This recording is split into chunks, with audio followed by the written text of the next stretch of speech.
بسم الله الرحمن الرحيم يا أيها المدثر قم فأنذر وربك فكبر وثيابك فطهر.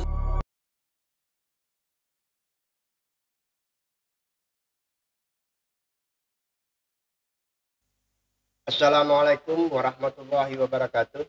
Para pemirsa yang dirahmati Allah, kita ketemu kembali dalam kajian rasionalitas Qur'ani bersama Bapak Haji Suwan Muhammad Isa, yang mana pada kajian kali ini kita akan membahas tema takwil Adam bukan Nabi yang diutus Allah.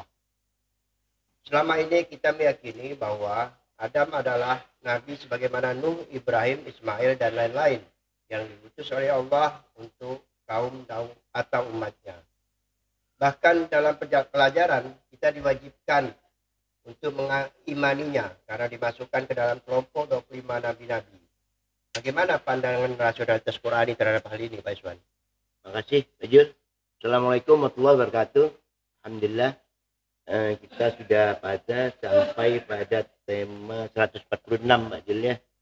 Nah, memang masalah ini kan sebenarnya sudah kita bahas pada tema yang lalu, di tema 35, tema 36. Nah, namun mungkin kita coba melihat lagi untuk lebih menegaskan hal ini. Nah, yang pertama yang perlu kita sadari bahwa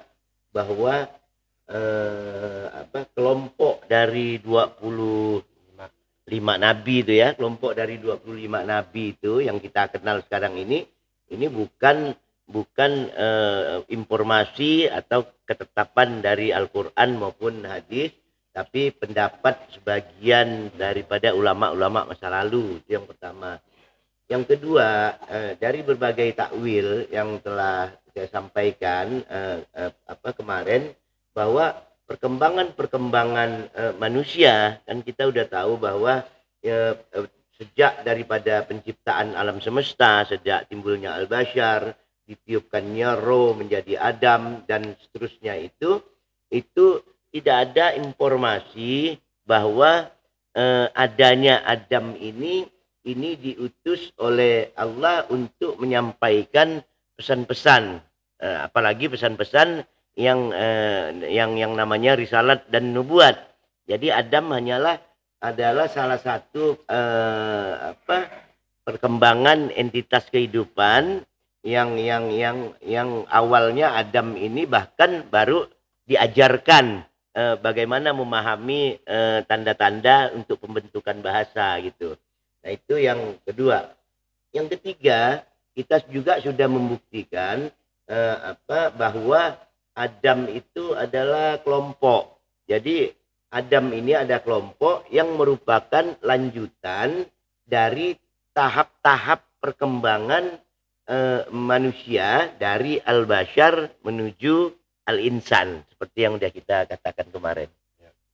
Untuk lebih fokus, mungkin dapat Pak Iswan jelaskan apa saja syarat untuk dapat dikatakan Nabi sepanjang yang bisa kita pahami menurut informasi Al-Quran. Nah, kalau kita berbicara Nabi, tentu ada ya, memang ada syarat-syaratnya kan. Nah, kalau kita kumpulkan informasi dari Al-Quran itu pertama syarat seorang Nabi, dia harus memiliki bahasa. Nah, oleh sebab itu dalam perkembangan manusia, nah bahasa ini dulu dikembangkan yang diajarkan oleh Allah. Nah, Adam padahal pada waktu itu belum memahami bahasa. Dia baru mempelajari tanda-tanda, asma-asma seperti yang dikatakan, yang diinformasikan dalam Al-Quran. Itu yang pertama. Yang kedua, seorang nabi, pesan-pesan yang harus diterima itu harus dalam bentuk wahyu. Nah, ini juga sudah dijelaskan di surah An-Nisa ayat 163, bahwa wahyu yang pertama itu kan disampaikan kepada Nuh. Nah, Allah berfirman, "Inna auhayna ilaika kama auhayna ila Nuhi wan nabiyyina min ba'di." Artinya Allah memulai mewahyukan itu sejak Nuh dan setelah Nuh.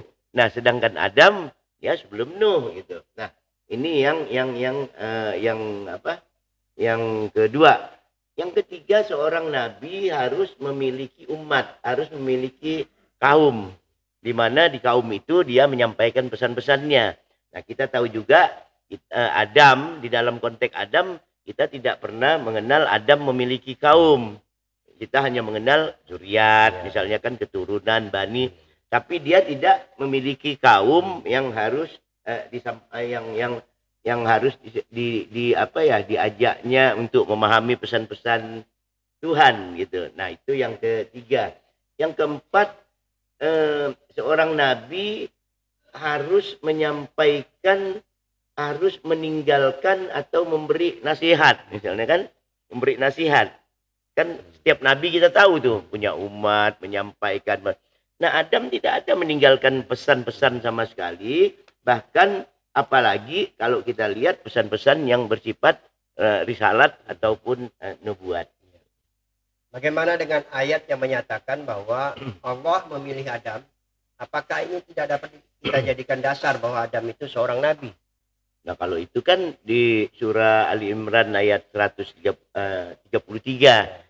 Di Ali Imran ayat 33 itu Allah berfirman, Allah mengatakan, Innallaha astafa Adam. Sesungguhnya Allah memilih Adam wa Nuh dan Nuh wa ala Ibrahim, memilih keluarga Ibrahim wa ala Ali Imran alal alamin. Nah, ini kalau kita lihat di sini yang pertama kita lihat ayat ini tidak menegaskan Adam sebagai nabi. Kenapa Allah di sini mengatakan Allah hanya memilih Adam. Nah, yang kedua, karena memilih tadi, yang kedua tentu kan selama ini kita tahu bahwa Adam ini kan adalah kelompok, artinya tidak satu kan. Nah, oleh sebab itu Adam dipilih gitu. Sebab kalau Adam tunggal seperti yang kita pahami, Adam itu satu sosok oknum, itu tidak perlu dipilih gitu. Nah ini yang kedua gitu.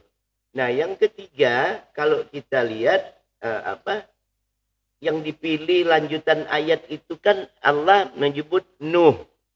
Nuh kita tahu juga bahwa manusia modern yang pertama ada di umat zamannya Nuh gitu. Nah, oleh sebab itu Allah memilih Nuh tidak dalam konteks nabi, tapi dalam konteks seperti sebelumnya yang saya jelaskan itu, untuk menyampaikan informasi khusus untuk dalam konteks ayat ini gitu. Oleh sebab itu yang disebutnya juga keturunan Ibrahim, keturunan Imran.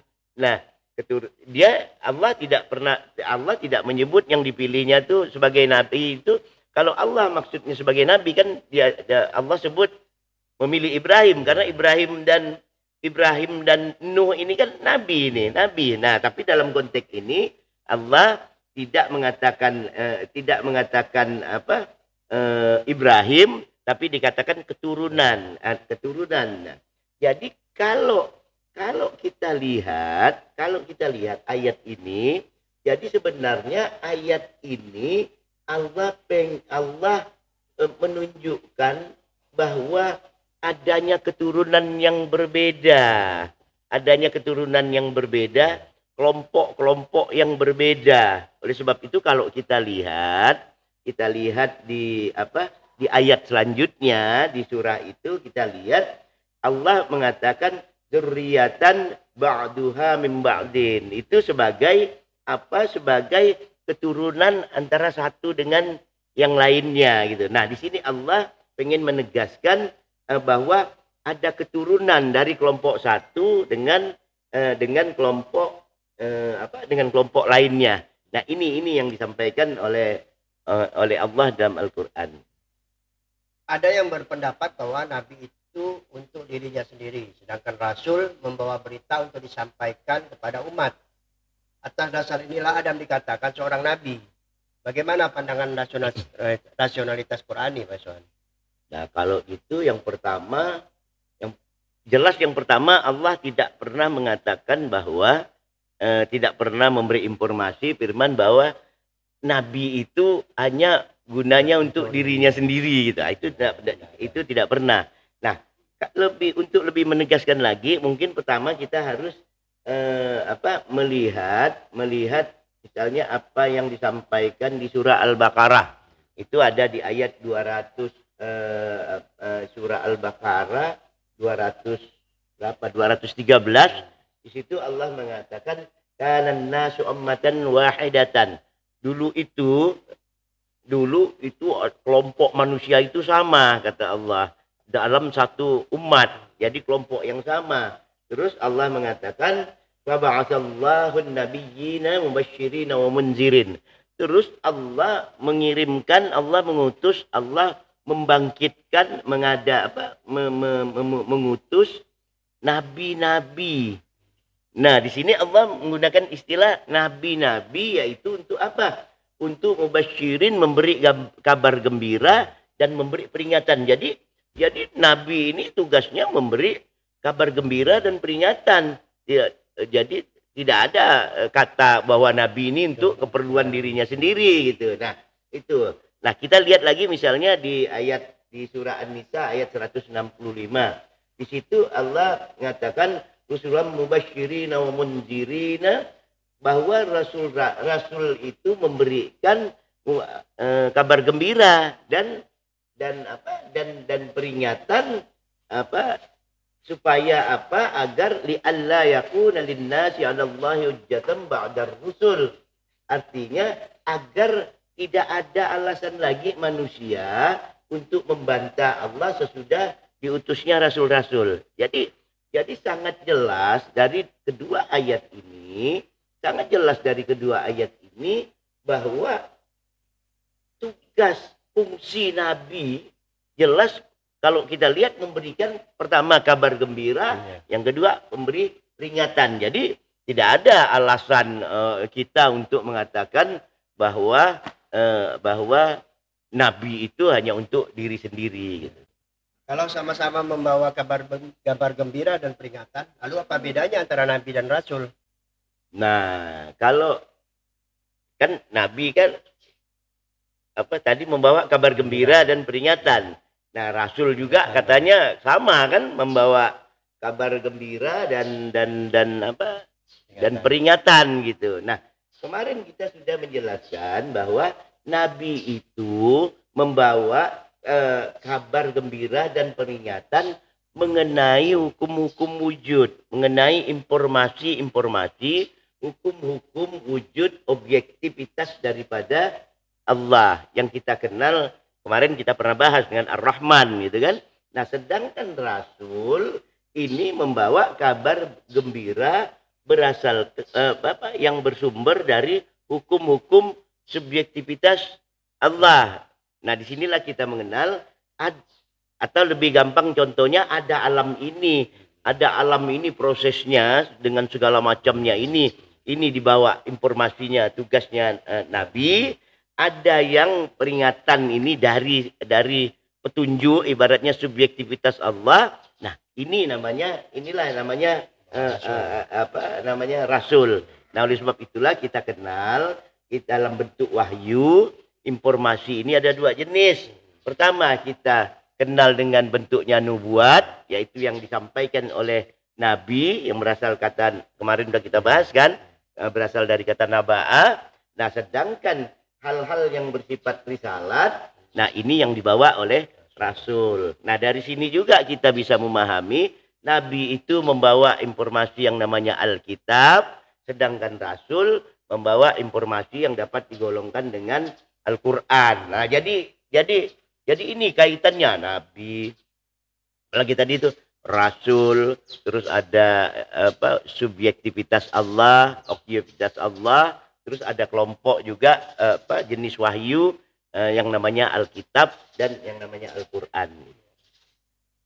Dalam konteks kekinian, apa yang dapat kita pahami dari berbagai keterangan yang tadi Pak Aswan sampaikan? Nah, kalau kita lihat dari apa yang kita pahami selama ini, perhatikan sekarang kita sebenarnya perlu ada gerakan perubahan lah. Terutama oleh generasi-generasi muda. Untuk apa? Untuk mengadakan pemikiran kembali. Untuk mengadakan pemikiran kembali mengenai segala informasi-informasi yang disampaikan pesan-pesan Allah berdasarkan Al-Quran. Nah, inilah yang kita rintis, yang kita sebut sekarang berdasarkan rasionalitas Quran. Artinya kita berusaha untuk kembali membangun dan menetapkan ruang rujuk bersama. Untuk menghindari Untuk menghindari segala hal-hal yang perbedaan yang kalau kita lihat sekarang semakin meruncing gitu, semakin tajam gitu. Nah, melalui ruang inilah kita mengadakan sekarang ya kita harus mengadakan eksplorasi bersama lah. Bagaimana makna yang mungkin selama ini belum atau kurang kurang dijelaskan atau kurang tepat berdasarkan Al-Quran. Apa yang sudah disampaikan baik oleh generasi-generasi masa lalu maupun pendapat-pendapat yang berkembang pada saat ini gitu. Nah, jadi intinya sekarang yang pesan-pesan yang ingin kita sampaikan ini adalah marilah kita bersama rethinking, kita memikirkan kembali. Kalau istilahnya itu kita memikirkan kembali apa yang dikatakan Allah, bukan mempertahankan berusaha mati-matian apa yang kita katakan. Jadi marilah kita kembali apa yang dia katakan, Allah katakan, mulailah kita mengurangi atau mempertahankan mati-matian apa yang kita katakan gitu. Saya kira dalam konteks ini mungkin ini cukup ini Pak Jul, kita untuk menegaskan bahwa Adam itu sebenarnya bukan nabi yang diutus Allah, apalagi untuk menyampaikan risalat dan nubuat sebagaimana yang kita pahami selama ini. Terima kasih Pak Iswan. Para pemirsa yang dirahmati Allah, sebelum kajian ini kita akhiri, beberapa hal dapat saya sampaikan sebagai kesimpulan. Pertama, berdasarkan informasi Al-Quran, sangat jelas bahwa Adam itu bukanlah nabi atau rasul yang diutus Allah, tapi sebuah kelompok atau komunitas yang berproses untuk menuju kesadaran sebagai insan. Nabi adalah oknum atau individu yang diutus Allah untuk menyampaikan kabar gembira dan peringatan mengenai hal-hal yang berkaitan dengan hukum-hukum objektif. Dalam hal ini tidak ada informasi yang menunjukkan bahwa Adam membawa kabar gembira. Rasul adalah sosok yang membawa perintah mengenai kehendak subjektivitas Allah, seperti dalam perintah hukum-hukum syariat. Adam pun tak pernah menyampaikan perintah-perintah ini kepada kaum atau umatnya. Perlu adanya pemikiran kembali dengan mengeksplorasi makna-makna dalam Al-Quran melalui pembentukan ruang rujuk yang kita sepakati bersama. Demikian kajian ini dapat kita akhiri. Sampai ketemu pada kajian mendatang. Wassalamualaikum warahmatullahi wabarakatuh. Waalaikumsalam warahmatullahi wabarakatuh.